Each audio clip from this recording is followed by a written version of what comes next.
ఓం మహాగణాధిపతయే నమః. ఓం గురుభ్యో నమః.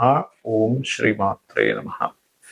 అరుణాం కరుణాతరంగితాక్షీం ధృతపాశాంకుశపుష్పబాణచాపాం అనిమాదిభిరావృతాం మయూకైః అహమిత్యేవ విభావయే భవానీం. శ్రీమాత్రే నమః. ప్రేక్షకులకి ఆ లలితాంబిక అమ్మవారి యొక్క అనుగ్రహం పరిపూర్ణంగా కలగాలని మనస్ఫూర్తిగా కోరుకుంటూ మనం ఈరోజు ఆంగ్ల నూతన సంవత్సరం రాబోతుంది ఒక 3-4 నెలల్లో. దానికి చాలామంది ఏమండి న్యూ ఇయర్ నుంచి గ్రహాలు ఎలా మారుతాయి, దానివల్ల మేము కొన్ని ప్లానింగ్స్ చేసుకోవాలి అడిగినప్పుడు నేను చెప్పింది ఏమిటంటే ఇది మనకు ప్రామాణికం కాదు, మనది ఉగాది నుంచే చూసుకోవాలని చెప్పినప్పుడు, లేదండి మేము మా లైఫ్ ప్లానింగ్స్ కొన్ని ఉంటాయి, ఈ సంవత్సరం ఇలాగానే ఇల్లు కొనాలా వద్దా, అసలు ఉద్యోగం మారచ్చా వద్దా, ఇన్వెస్ట్మెంట్ చేయాలా వద్దా, ఇలాగ వివాహం దగ్గర నుంచి ప్రతిదీ కూడా గ్రహాలు ఎంతవరకు సపోర్ట్ చేస్తున్నాయి, సపోర్ట్ చేయనప్పుడు అది కంపల్సరీ అవుతుంది. ఒక్కోసారి ఉద్యోగం మారడం కానివ్వండి, గృహం కొనుక్కోవడం కానివ్వండి, వివాహం కానివ్వండి, ఇన్వెస్ట్మెంట్ కానివ్వండి, ఏదైనా కానీ. మరి అలాంటప్పుడు ఇటువంటి పరిహారాలు చేసుకుంటూ దాన్ని ముందుకు వెళ్ళాలి అనే విషయం తెలుసుకోవాలి కదా. కాబట్టి మీరు కాస్త చెప్పండి అని చెప్పి నన్ను చాలామంది అడగడం వల్ల ఆంగ్ల నూతన సంవత్సరం యొక్క జనవరి నుంచి డిసెంబర్ వరకు ఉన్నటువంటి గ్రహస్థితిని అనుసరించి చెప్పడం జరుగుతుంది. అయితే ఈ విషయాలు చెప్తుంది నేనైనప్పటికీ కూడా చెప్పిస్తుంది సాక్షాత్ లలిత అమ్మవారిగానే భావిస్తే అసలు గ్రహాలు ఎలా మారుతున్నాయి ఈ న్యూ ఇయర్ చూద్దాం. ఇక్కడ చూసుకున్నట్లయితే మనకి నూతన సంవత్సరం ప్రారంభంలో అంటే జనవరి 1వ తేదీకి 1 డిగ్రీలో ఉంటున్నాడు శని. ఎందుకంటే ఈయన వక్రగతి మళ్ళీ ముందుకు వెళ్ళాడు కదా. 1 డిగ్రీలో ఉన్న శని జూలై 27కి 2026 జూలై 27కి వక్రిస్తాడు. వక్రించి అతని వక్రత్యాగము 10th డిసెంబర్ రోజు వక్రత్యాగం అనేటువంటిది పోతుంది, గుర్తుపెట్టుకోండి. రైట్. ఇక అలాగే మేజర్ ప్లానెట్ శని, రెండవది మేజర్ ప్లానెట్ అయినటువంటి గురువు మనకి జనవరిలో 27 డిగ్రీల్లో ఉంటున్నాడు మిథున రాశిలో. అలా ఉన్నటువంటి గురువు పర్టికులర్గా జూన్ 2వ తేదీకి కర్కాటకంలో కానీ ఉచ్చస్థితిలోకి వస్తున్నాడు. ఆ ఉచ్చస్థితిలోకి వచ్చినటువంటి గురువు మరలా ఎంతవరకు ఉంటాడు ఆ కర్కాటక రాశిలో అంటే 1 నవంబర్ 2026 వరకు ఉంటాడండి. అంటే 1 నవంబర్ 2026కి మళ్ళీ సింహంలోకి వెళ్ళిపోతున్నాడు. ఎందుకంటే మనకి ఆల్రెడీ 2025 సంవత్సరంలో అక్టోబర్, నవంబర్, డిసెంబర్ మాసాల్లో అతిచారంలో ముందుకు వచ్చి వెనక్కి వెళ్ళాడు ఆయన ఆల్రెడీ. అంటే అక్కడ ఒక 3 నెలలు ఆయన కాంబినేషన్ వచ్చేసింది. సో మళ్ళీ తర్వాత సింహంలో మళ్ళీ వక్రిస్తాడు. That is different thing. అది డిసెంబర్, జనవరి ఆ టైమ్స్లో జరుగుతుంది చెప్పాలంటే. రైట్. ఇక రాహుకేతువులు కూడా ఈ సంవత్సరం ఎప్పుడు మారుతున్నారు ఏమిటి అని చెప్పి చూసుకున్నట్లయితే పర్టికులర్గా ఈ రాహువు కేతువు 25 నవంబర్ 2026 వరకు సింహ కుంభరాశుల్లో ఉంటున్నారు. దాని తర్వాత ఈ కేతు కర్కాటకంలోకి వెళ్ళడము, రాహు మకరంలోకి రావడం జరుగుతుంది. కాబట్టి ఈ యొక్క గ్రహస్థితిని అనుసరించి ఎవరెవరికి ముందుగా లగ్నమే తీసుకోండి. లగ్నం తెలియదు అనుకున్న వారు రాసి హ్యాపీగా చూసుకోవచ్చు, దీనిలో ఏమీ కన్ఫ్యూజన్ లేదు. లగ్నం ఎవరికి తెలుస్తుంది అంటే టైం ఉన్న వారికి లగ్నం తెలుస్తుంది, టైం లేని వారు రాసి చూసుకుంటారు. సింహం వారికి గనక చూసుకున్నట్లయితే సింహం వారు ఇప్పుడు ప్రస్తుతం మీకు ఏకాదశంలో గురువు, అష్టమంలో శని, అష్టమ శని జరుగుతుందని, అలాగే లగ్నంలో కేతువు, సప్తమంలో రాహు ఉన్నారు. ఈ మేజర్ ప్లానెట్స్ యొక్క మార్పు ఎప్పుడు జరుగుతుంది, దానివల్ల ఫలితాలు ఏమిటి అని చూసుకున్నట్లయితే సహజంగా లగ్నంలో కేతు అనేటువంటిది మీకు ఆధ్యాత్మిక యోగాన్ని, గొప్ప జ్ఞానాన్ని ఇస్తాడు. కేతు ఎంతసేపు ఆటంకాలు ఒకటే కాదు, జ్ఞానకారకుడు, ఆధ్యాత్మిక కారకుడు. మన లైఫ్లో అసలు మనం ఎందుకు పుట్టాము అనేటువంటి కొన్ని విషయాలకు విరక్తి కలిగేలాంటివి కూడా చేస్తాడు. కొన్ని విషయాలు విరక్తి కలిగితేనే మనకు జ్ఞానం వస్తుంది. కాబట్టి కొన్ని విషయాల విరక్తి వద్దు అనుకోవడం, కొంత స్ట్రెస్ అవ్వడం, ఇటువంటి అన్ని కూడా ఇస్తూ ఉంటాడు. అయితే ఈ కేతువు లగ్నంలో ఉంటూ ఎప్పుడైతే సప్తమంలో రాహు ఉన్నాడో మీరు ప్రధానంగా మీ వివాహ సంబంధించిన ప్రయత్నాలన్నీ కూడా ఈ సంవత్సరం 2026 జనవరి వరకు ఉంటాడు కాబట్టి, అంటే 2026 25 నవంబర్ 2026 వరకు, నవంబర్ వరకు ఉంటాడు కాబట్టి, ఈ జనవరి నుంచి నవంబర్ వరకు ఉంటాడు కాబట్టి మీరు వివాహ ప్రయత్నాలు లేదా ఎవరితోనైనా పార్ట్నర్షిప్ చేసేవి అన్నీ కూడా ఫారెన్ రిలేటెడ్ వస్తుంటాయి. సప్తమ స్థానం పార్ట్నర్షిప్ స్థానంలోని జీవిత భాగస్వామి స్థానంలో రాహు ఉన్నాడు కాబట్టి. మరి ఈ యొక్క గురువు ఎప్పుడైతే మీకు లాభస్థానంలో ఉన్నంతసేపు మంచి లాభాలు, ఫైన్, సంతాన యోగాన్ని కూడా ఇవ్వడం, సంతాన అభివృద్ధి యోగాన్ని ఇవ్వడం, మంచి ప్లానింగ్ చేసుకోవడం వల్ల చక్కగా కలిసి రావడం, ఇవన్నీ గురువు లాభంలో ఉంటూ పంచమాన్ని చూస్తున్నాడు. కాబట్టి సంతానము, రాజకీయము, ప్లానింగ్ విషయంలో పర్ఫెక్ట్గా ఇస్తున్నాడు. కానీ ఇదే గురువు 2 జూన్ నుంచి 1 నవంబర్ వరకు మీ 12వ స్థానంలో సంచరిస్తుంటాడు 2026లో. 2 జూన్ నుంచి 1 నవంబర్. ఓకే, మరి ఈ సమయంలో ఎటువంటి మంచి ఫలితాలు ఇస్తాడు అంటే రుణాన్ని ఇప్పిస్తాడండి. మంచి చక్కటి ఇన్వెస్ట్మెంట్స్, పూజాది కార్యక్రమాలు, దేవతా కార్యాలలో మీరు అనుకోకుండా కొన్నిసార్లు చూడండి, మనం ఏదైనా ఆలయానికి వెళ్తాం, వాళ్ళు సడన్గా మీరు రాండి లోపలికి అంటారు. అసలు మనం ఎటువంటి స్పెషల్ టికెట్ తీసుకుని ఎందుకు పిలిచేయడానికి, అక్కడికి ఏదో మనం సేవ చేస్తాం. అలా 12లో గురువు ఉన్నప్పుడు, 12లో గురువు 2 జూన్ నుంచి ఎప్పుడైతే వస్తున్నాడో ఇటువంటి చక్కటి ఫలితాలు కూడా మీకు ఇస్తాడు. అలాగే కొంతవరకు తాతగారు ఆస్తికి సంబంధించిన విషయంలో, తండ్రి గారి ఆస్తి విషయంలో కూడా కొన్ని ఇబ్బందులు తొలగడానికి ఈ ఫలితాలు 2 జూన్ నుంచి 12లోకి వచ్చే గురువు ఇస్తాడు. ఇక మీరు నిత్యము చేయవలసింది దత్తాత్రేయుడి యొక్క ఆరాధన చేయండి, అన్ని విధాలు బాగుంటుంది. మనం జీవితంలో ఎంతో కష్టపడుతున్నా, నిజాయితీగా న్యాయంగా ఉన్నా, ఒకరిని ఇబ్బంది పెట్టకపోయినా, ఎంతో హానెస్ట్గా ఉన్నా ఇబ్బందులు పడుతూ ఉంటాం. మనకు అర్థం కాదు ఏమిటిది, నేను ఎంతో మంచివాడిని కదా, ఎవరిని ఇబ్బంది పెట్టట్లేదు కదా, ఎంతో తెలివిగా ఉన్నాను కదా, అయినా నాకు ఎందుకు అవకాశాలు రావట్లేదు, నాకెందుకు ఇంత ఇబ్బంది ఉంటుంది అంటే మనకి జ్యోతిష్ శాస్త్రం కర్మ సిద్ధాంతం.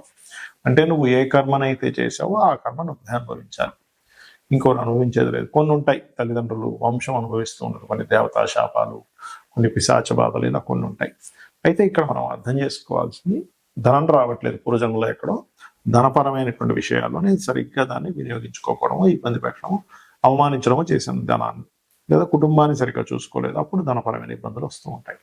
అలాగే అంటే కుటుంబ సభ్యుల్లో ముఖ్యంగా అన్నదమ్ములతో గొడవలు కానివ్వండి, మాతృపితృ అంటే తల్లిదండ్రులతో గొడవలు కానివ్వండి, లేకపోతే వివాహం అవ్వకపోవడం కానివ్వండి, పెట్టిన ఏ ఇన్వెస్ట్మెంట్ అయినా కలిసి రాకపోవడం కానివ్వండి, విదేశాలకు వెళ్ళాలని ప్రయత్నం చేస్తుంటే కుదరట్లేదు అనుకోండి, ఇలా ఏ కష్టమైనా ఒక ఎత్తు అయితే ధనపరమైన కష్టం మరింత ఇబ్బంది. ఎందుకంటే ఇవన్నీ కూడా ధనం ఉంటే వస్తాయి, ధనంతో మూలంగా ఉంటాయి. ఎందుకంటే కుటుంబము, ధనస్థానము రెండూ కూడా చాలా బలమైనటువంటి, మంచి కుటుంబం ఉందా మనిషి హ్యాపీగా ఉంటాడు, మంచి ధన సంపాదన ఉందా హ్యాపీగా ఉంటాడు.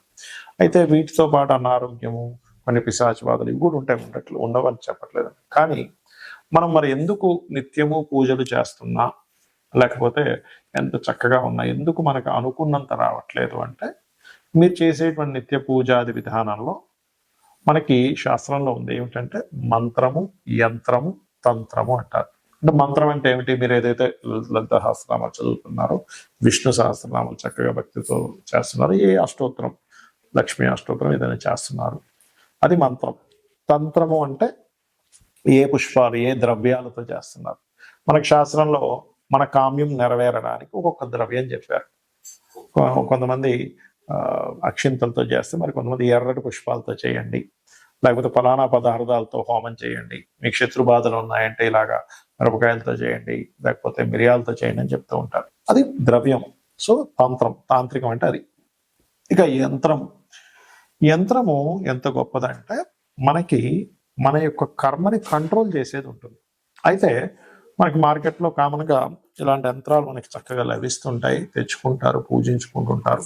ఈ యంత్రానికి ఉన్న శక్తిని బట్టి అంతవరకు దాని ఫలితం ఇస్తుంది. అయితే మనకి శాస్త్రంలో చెప్పింది ఏమిటి అంటే, ఈ రకంగా ఈ ప్యూర్గా లేనట్లయితే అది అంత ఫలితం ఇవ్వదు. ప్యూర్గా ఉండాలి ఎప్పుడు కూడా.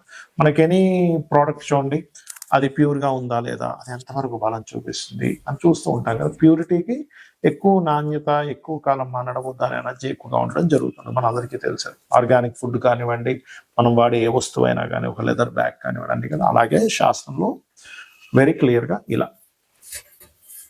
ఇది ఏమిటంటే చూసుకున్నట్లయితే చూడండి క్లియర్గా, ఇది లక్ష్మీ యంత్రము, ప్యూర్ కాపర్ అనమాట. ఇది ప్యూర్ కాపర్, మీరు టెస్ట్ చేయొచ్చు కూడా కావాలంటే. ఈ ప్యూర్ కాపర్ మీద మరి యంత్రం వేసుకొని తీసుకెళ్ళి ఇంట్లో పెట్టేసుకుంటే వస్తుందా అంటే అలా పనిచేయదు. మనకి చాలా మంది పాపం అమాయకంగా మార్కెట్లో ఇది దొరుకుతుంది కదా అని తీసుకెళ్ళి పూజ చేసేసుకుంటారు. ఇది పూజ చేసుకున్నందుకు కొంత ఫలితం ఇస్తుంది, నేను ఇవ్వదు అని చెప్పట్లేదు. కానీ ఇదే యంత్రంలో కనుక మీరు చక్కగా దీనికి పంచవాసములు అంటారు. అంటే ధాన్యవాసము అంటే ధాన్యంలో ఒకరోజు పెడతారు, పుష్పవాసం పుష్పాల్లో ఒకరోజు పెడతారు కొన్ని మంత్రాలు చదివి, అలాగే జలావాసం జలంలో కొన్ని రోజులు పెడతారు, అలాగే క్షీరావాసము, భూవాసం, ఇలా 5 వాసములు చేసినప్పుడు దీనికి ఒక శక్తి వస్తుంది. ఇలా 5 వాసాలు చేసినటువంటి యంత్రానికి రుద్రాభిషేకం చేస్తారు. ఏకాదశ రుద్రాభిషేకం, సహస్ర రుద్రాభిషేకం చేసేవారు కూడా ఉంటారు. అలా చేసి కొన్ని జపాలు, కొన్ని రోజుల పాటు జపం చేసి ఈ యంత్రానికి శక్తిని చేకూరుతారు. ఈ పద్ధతి మనకి ఆలయాల్లో పెడుతూ ఉంటారు. మీరు గమనించండి. ఇప్పుడు మన రాముడి విగ్రహం పెట్టేటప్పుడు కూడా కొన్ని వేల సంఖ్యలో, కొన్ని లక్షల సంఖ్యలో జపం చేసి దానికి పెట్టారు. ప్రతి ఆలయంలోనే మనకి ఆదిశంకరాచార్యులు వారు కూడా యంత్ర స్థాపనలు చేశారు. తిరుపతిలోని చాలా ప్రదేశాలు. అంటే అది ఆకర్షణ ఇస్తుంది.